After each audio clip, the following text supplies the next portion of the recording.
আসসালামু আলাইকুম নিতাবাল হুদা রব্বি জিদনি ইলমা। ঘুষি দেওয়ার সাথে আসলে জাকাতের কি সম্পর্ক? তো এটা ঘুষির যেই ব্যাপারটা যে আপনার ইয়েতে পাবেন, আমি রেফারেন্সটা একটু দেখি যে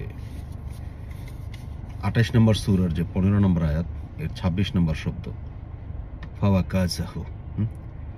যে এখানে আপনার আয়াতটা পড়লে বুঝবেন যে সালামুল্লাহ মুসার কথা বলা হচ্ছে যে উনি এরকম একটা কওমের কাছে গেলেন, যে মানে এমন একটা সময় গেলেন যে দুইটা কওম, যে দুইটা দল একসাথে মানে কি করতেছে, ঝগড়া করতেছে।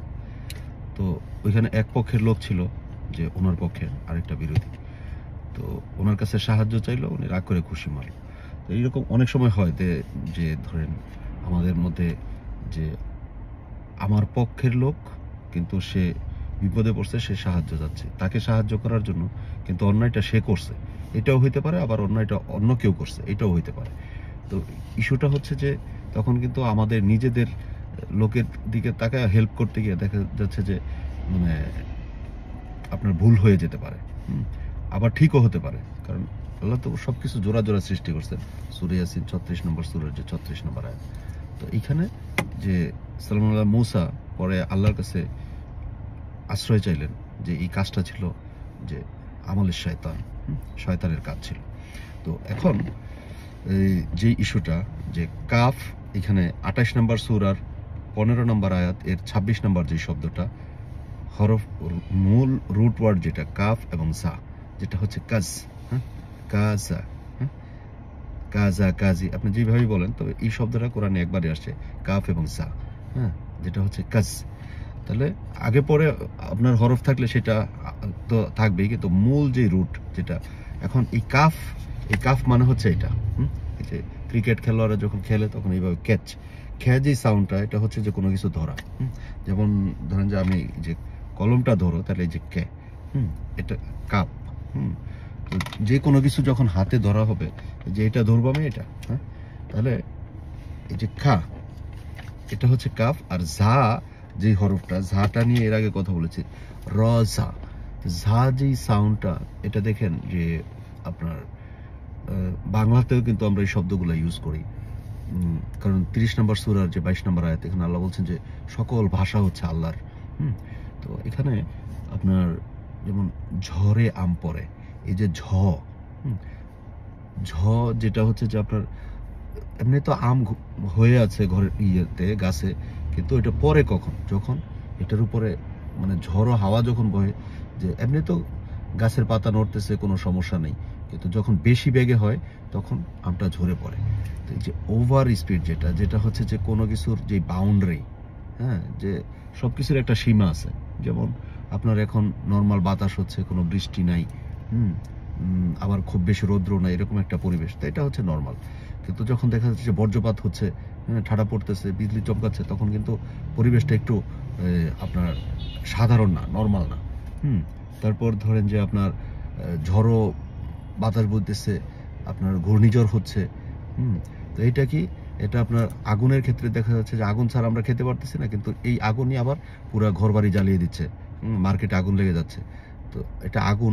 পানির ক্ষেত্রে দেখা যাচ্ছে যে আগুন, পানি, মাটি, বাতাস, এই চারটার ভিতরে আপনি দেখেন যে আগুন যেটা হচ্ছে যে লিমিটের ভিতরে থাকলে আপনার ঘরে আলোকিত হচ্ছে, কিন্তু এই আগুনটাই যখন আপনার এই ফায়ারটা, যে কারেন্টের বৈদ্যুতিক শর্ট সার্কিটের কারণে মার্কেট পুড়ে যাচ্ছে, বাড়ি পুড়ে যাচ্ছে, এটা হচ্ছে আপনার লিমিট এবং লিমিট ক্রস করা। পানির ক্ষেত্রে সেম ঘটনা। পানিটা কি হয়, পানি ধরেন যে আপনি নৌকা দিয়ে যাচ্ছেন, মাছ ধরতেছেন, নৌ ভ্রমণে যাচ্ছেন, কোনো সমস্যা নেই, কিন্তু যখনই দেখা যাচ্ছে যে সমুদ্র উত্তাল হয়ে গেছে, তখন সতর্কতার সংকেত আসা শুরু করে যে তাদেরকে নিরাপদ দূরত্ব বজায় রাখার জন্য। তাহলে এটা হচ্ছে পানির ক্ষেত্রে। একটা হচ্ছে নর্মাল, আর একটা হচ্ছে যে লিমিট ক্রস করে ফেলা, যে ওভার হয়ে যাওয়া। এটা কিন্তু জায়ের কথা বলতেছি, যেটা হচ্ছে বাউন্ডারি, যেটা নর্মাল বাউন্ডারি। যে যেটা দেখবেন যে হচ্ছে আপনার এরকম, এরকম, এরকম, এরকম, চারটা মিলে কিন্তু একটা রাউন্ড হয়, যেটা সার্কেল। তাহলে এই সার্কেলটা হচ্ছে আসলে বাউন্ডারি, যেটা হচ্ছে হুদুদ। এই হুদুদের এখন কি আপনার যে যেটা সীমা, এই সীমা ক্রস করা, তাহলে এটা আগুনের ক্ষেত্রে দেখেন যে সীমা ক্রস হয়ে যায় অনেক সময়, যখন লিমিট ক্রস হয় তখনই বিপদ হয়। আপনার পানির ক্ষেত্রে, যে পানির সমুদ্রের ঢেউ আছে, নদীতে কোনো সমস্যা নেই, কিন্তু যখন দেখা যাচ্ছে যেটা উত্তাল হয়ে যাচ্ছে তখন এটা সমস্যা। তারপর আগুন গেল, পানি। এবার মাটির ক্ষেত্রে আসেন। মাটির ক্ষেত্রে দেখা যাচ্ছে যে আপনার ওই যে সমুদ্রের পাড়ে বলি যে আপনি মাটিতে ঘর বানায় আছেন, দেখা যাচ্ছে যে ঢেউয়ের কারণে পাড় ভেঙে পড়ে যাচ্ছে, তখন তো আপনাকে দূরে দূরে যেতে হবে। হ্যাঁ, এই যে ঝরে যাওয়ার যে ব্যাপারটা, যে আপনার মাটি স্লাইড হয়ে ভেঙে ভেঙে চলে যাচ্ছে, মাটি আপনার মাটিতে আপনার কেমিক্যাল ইউজ করতে করতে দেখা যাচ্ছে যে আপনার ফসলের যে ব্যাপার, তো প্রত্যেকটা জায়গাতে আপনার যেই একটা হলো যে মাটিকে নষ্ট করে ফেলা হচ্ছে। তো এরকম আগুন, পানি, মাটি, বাতাস। বাতাসের ক্ষেত্রে দেখেন যে এমনি নর্মাল যে আপনার গ্রামের ভিতরে যেখানে গাছপালা বেশি আছে ওখানে বসলেই ঠান্ডা লাগে, ভালো লাগে, দৃশ্য দেখতে সুন্দর। কিন্তু এই গাছগুলোকে কেটে ফেলা হচ্ছে। কেটে আল্লাহর যে সীমা, আল্লাহ যেইভাবে যেটাকে প্রকৃতিকে যেইভাবে সাজাইছেন সেই সীমাটাকে আমরা ক্রস করে ফেলতেছি, কেটে ফেলতেছি, নষ্ট করে ফেলতেছি। এই যে আল্লাহর যে সীমা সেটার উপরে যখন কোনো আঘাত আসে, সেগুলোকে যখন নষ্ট করা হয়, তো সেটা হচ্ছে যা। আবার যে ঠিক একই বিষয়গুলো ধরেন যে আপনার যেই সীমাগুলো এক্সিড হয়ে গেছে, তো সেইটার উপরে যখন আপনি আঘাত করবেন তখন এই পরিবেশটা কি নষ্ট হবে। সে ধরেন যে কেউ গাছ কেটে ফেলতেছে, পরিবেশ নষ্ট করতেছে, তো ওইটার উপরে যখন আপনি আঘাত করবেন যে এটা কাটা যাবে না, তো সেটাও কিন্তু যা। কেন? যে আমি পরিবেশের সৌন্দর্য তুমি নষ্ট করতেছ, এই সৌন্দর্য বৃদ্ধির জন্য চলো আমরা কাজ করি। ঠিক আছে, মানে তখন যে কাটতেছে, যে কাজ করতেছে, তো সেইটার উপরে আঘাত করতে হলে শক্তিটা বেশি হইতে হবে, নতুবা কাজ করা যাবে না। তো এটা হচ্ছে যা। এটা আমি বললাম পরিবেশের ক্ষেত্রে। যেটা আপনার যে বাতাসের ক্ষেত্রে দেখেন যে দূষিত মানে শিল্পায়নের কারণে বা ইয়ের কারণে যেগুলো কন্ট্রোল করা যায়, তো সেগুলোকে যদি আমরা সৌন্দর্য যে আপনার যে বাতাসের যে কোয়ালিটি সেটা যদি ঠিক রাখার জন্য কাজ করতে হয়, তাহলে সেটাও কিন্তু আমাদের এইখানে যে আপনার এয়ারটা ভালো থাকবে এরকম আর কি ব্যাপারটা। তাহলে এটা হচ্ছে যা। এখানেও আপনার যা, যেমন আপনার আগুনের ক্ষেত্রে যেটা আপনার এক্সিড করতেছে লিমিট, ওইটাকে আবার থামানো। তাহলে একটা হচ্ছে যে এটা একটু পরে বলতেছি, যেমন একটা বলের কথা বলি আমি, একটা বল বা একটা বেলুন। তাহলে বেলুনটা যদি আপনার ফুলাতে হয়, বাচ্চারা যেগুলো দিয়ে খেলে, বেলুনটা যদি ফুলাতে হয় তাহলে ওই ফুটাটা দিয়ে আপনার ফু দিতে হবে, ফু দিয়ে এটাকে বন্ধ করে দিতে হবে। তাহলে এই যে ফুটা, তাহলে এখন কি এই যে বেলুনের যে বাউন্ডারি, তো এইটাকে আপনি আস্তে আস্তে আস্তে আস্তে বড় হচ্ছে। বেলুন ফু দিচ্ছেন আর আস্তে আস্তে বড় হচ্ছে, তাহলে এটা হচ্ছে তার লিমিট। তো এই লিমিটটা যখন দেখবেন যে ফুলাইতে ফুলাইতে বড় হওয়ার পরে পরে আরেকটু প্রেসার দিলে টাস করে ফেটে যাবে। এই যে ফুটে যায় তখন কিন্তু মানে এটা কি যে তার যে লিমিট ছিল ওই লিমিটটা সে ক্রস করে ফেললো। আবার এই একটা ফুটার কারণে কিন্তু মানে একটু প্রেসারের কারণে এটা বাস্ট হয়ে গেল, তাহলে লিমিট ক্রস করলো। আবার যেই ফুটাটা আছে ওই ফুটাটা বন্ধ করে যদি আপনি সারাদিন ফু দেন তাহলে হবে না। তাহলে সুন্দর করে ফুলানোর জন্য যেরকম ওই জিনিসটা দরকার, যেটা সৌন্দর্য, যে এটা সুন্দরভাবে থাকবে, আবার যে একটা ছোট্ট করে একটা ফুটা দিলে সাথে সাথে চলে যাবে। তাহলে যেটা আল্লাহ বলছেন যে আমি প্রত্যেকটা জিনিসকে তৈরি করেছি জোড়ায় জোড়ায়। এখানে জায়ের ক্ষেত্রে জোড়া যেটা, সেটা হচ্ছে যেমন আপনার যেমন ঝড়ে আম পড়ে, তো ঝড়ে ফসলের ক্ষতি হয়ে যায় অনেক কিছু, রাইট? যেমন এখন নিজের ক্ষেত্রে যদি চিন্তা করেন যে আমার চোখের পানি ঝরছে, আমার অন্তরে রক্তক্ষরণ হচ্ছে, এই যে ঝরার যে ব্যাপার, তো সেটা কিন্তু আপনার নেগেটিভ দিকে চলে যাচ্ছে। আবার আমি যদি আরেকজনের চোখের পানি ঝরাই, তাহলে সেটাও কিন্তু যে নেগেটিভ দিকে চলে যাচ্ছে। আবার যে দেখলাম যে এই যে এতিম বা বাচ্চা বা যার সমস্যা আছে, তার চোখের পানি ঝরতেছে, সেই ঝরাটাকে বন্ধ করার জন্য আমি কাজ করলাম। যে তোমার যে চোখের পানি সেটাকে আমি দূর করে দেওয়ার জন্য আমি কাজ করছি। এটাও কিন্তু ঝরা। তাহলে একটা হচ্ছে পজিটিভ সাইড, একটা নেগেটিভ সাইড। যেমন আপনার নিজের বডির ক্ষেত্রে যে ডায়াবেটিস আপনার মাপার ক্ষেত্রে দেখা যাচ্ছে যে আপনার বা ইনজেকশন দেওয়ার ক্ষেত্রে একটা ফুটা না করে কিন্তু রক্ত নেওয়া যাচ্ছে না, তাহলে এই ফুটাটা কিন্তু প্রয়োজন। ঠিক আছে, আবার দেখা যাচ্ছে যে এই রক্তের ব্যাপারে একই ব্যাপার, যে ইদানিং খুব বেশি দেখা যাচ্ছে যে বাচ্চা জন্মগ্রহণ করে বলে যে হার্টে ফুটা। তো ওই ফুটাটা তো আবার বন্ধ করতে হবে। তাহলে এখন নিজেদের ক্ষেত্রে জ শব্দটা কখন পাবেন, যেমন চুল কাটতে গেলাম, দেখা যাচ্ছে চুল এরকম কাটার পরে এরকম ছোট ছোট লেগেছে, তাহলে এটা কি করি আমরা? শেষ করে এটাকে ঝাঁকা দিই। তো ঝা দিলে কি হয় যে এটা যেই নর্মাল কন্ডিশনে আছে ওইটাকে দিয়ে আমি পরিশুদ্ধ করলাম, যে ঝাঁকা দিলাম। হ্যাঁ, গাছ থেকে যে এই ঝড়ে আপনার আম পড়তেছে, আবার ঝাঁকা দেওয়ার পরে পড়তেছে। এই যে যেটা হচ্ছে যে আপনার out of the boundary, out of the boundary. যেমন আমরা যেটা করি যে যেমন এটা হচ্ছে আমার স্কিন, হ্যাঁ, এটা ছেলে মেয়ে উভয়ের ক্ষেত্রে হতে পারে।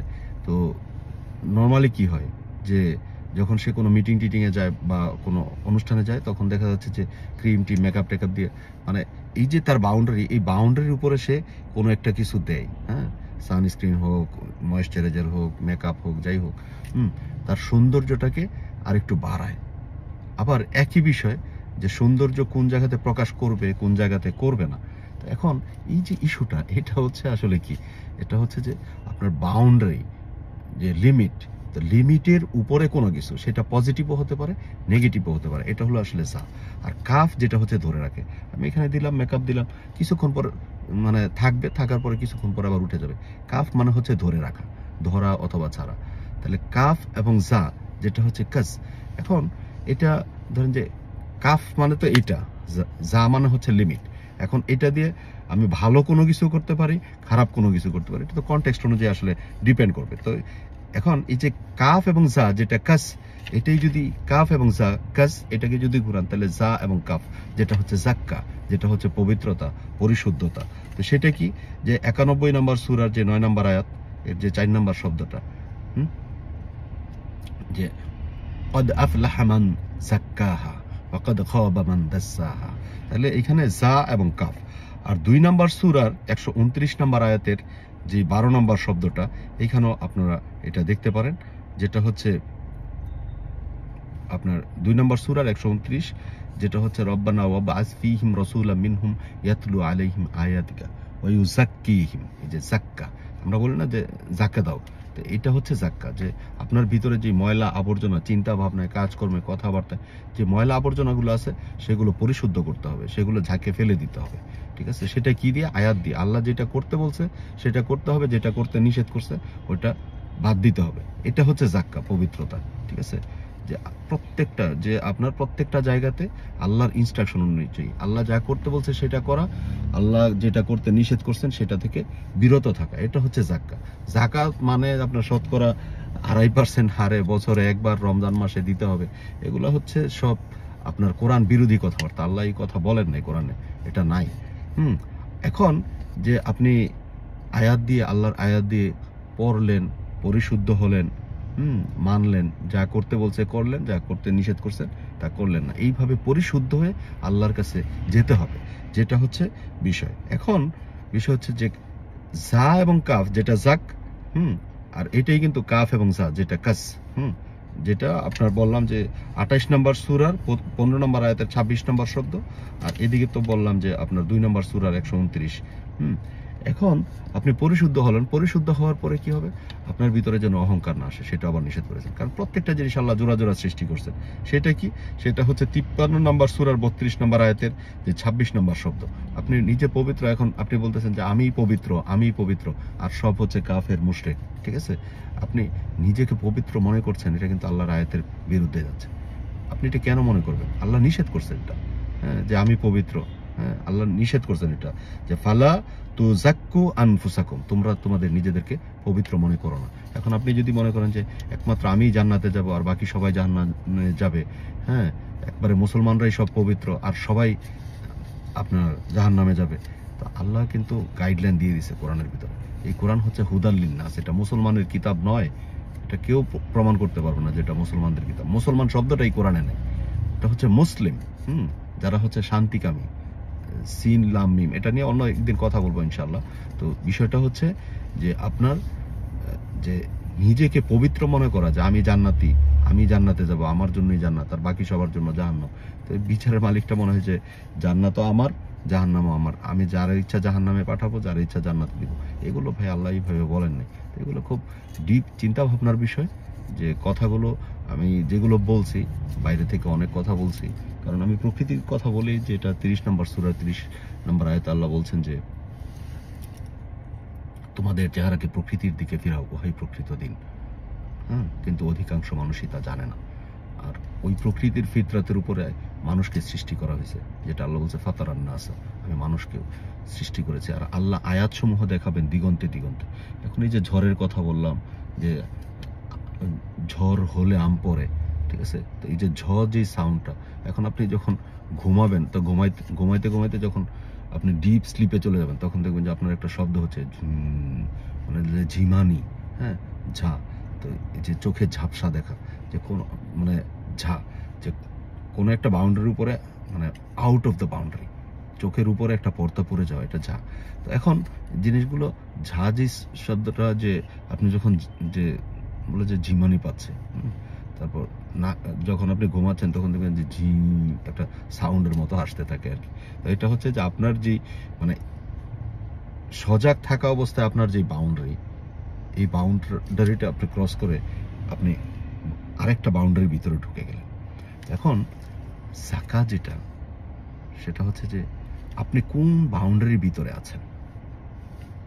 ওই বাউন্ডারিটা কি আল্লাহর, ওইটার ভিতরে আছেন, নাকি অন্য কোনো ব্যক্তির কথার বাউন্ডারির ভিতরে আপনি পড়ে আছেন? যদি ওইটা থাকেন, তাহলে এটা ফুটা করে টাস করে বের হয়ে আসেন। বেলুনের মতো একটা খোঁচা দিবেন, সুই দিয়ে টাস করে ওইখান থেকে বের হয়ে আসবেন। সব আল্লাহর, আপনি যেইখানে যান, মানে কোনো বাউন্ডারির ভিতরে আপনি থাকবেন না। ওই বাউন্ডারিটা ক্রস করে আপনি জাস্ট ওইখান থেকে ফুটা করে বের হয়ে যান। আপনি যেখানেই যান, সব আল্লাহর। আল্লাহ হচ্ছেন বিধানদাতা, আল্লাহর বাইরে কোনো বিধানদাতা নেই। এটা হচ্ছে আপনার বিষয়। আর আর যদি মনে হয় যে হ্যাঁ বের হয়ে আসছি, তাহলে এখন কোথায় যাব? আমি তো অমুক শায়েকের কাছে ছিলাম, অমুক স্কলারের কাছে ছিলাম, অমুক মাযহাবের কাছে ছিলাম, অমুক পীর বাবার কাছে ছিলাম, অমুক দলের সাথে ছিলাম। আপনি ওটাকে জাস্ট ফুটা করে বের হয়ে আসেন। আপনার সব কিছু বাদ দিয়ে দেন। বাদ দিয়ে এখন বলবেন যে ভাই কোথায় যাবো? আপনি কোরআনে আসেন, আপনি কোরআনের ভিতরে ঢোকেন। কারণ এটার ভিতরে আছে পরিশুদ্ধতা। কোরআন বলে দিবে আপনি কি করবেন, কোনটা বাদ দিবেন, কোনটা করবেন, কোনটা করবেন না। জি, সালামু আলাইকুম।